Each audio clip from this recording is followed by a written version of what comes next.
আজকে আপনাদের সামনে কিছু বাস্তব জিনিস নিয়ে এসেছি। জয় মাতারা, জয় গুরু বামদেব।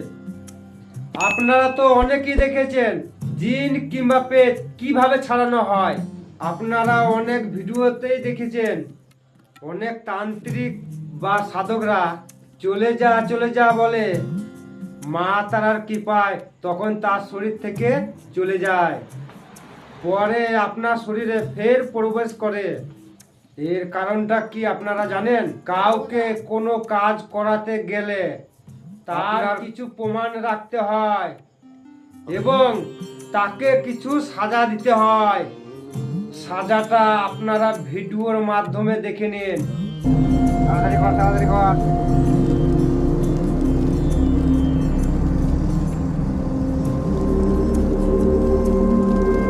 এই ব্যক্তিকে বারবার আক্রমণ করছিল, তার জন্য এই সাজাটা ওকে দেয়া হয়েছে। তো যদি ভিডিওটা আপনাদের ভালো লাগে একটা লাইক, একটা সাবস্ক্রাইব করে দিয়ে যাবেন, আর কমেন্টে জয় মা তারা লিখে যাবেন। হ্যাঁ, আরও কারো যদি জটিল সমস্যা থাকে সরাসরি আমার সঙ্গে যোগাযোগ করতে পারেন। জয় মা তারা, জয় গুরু বামদেব। নমস্কার।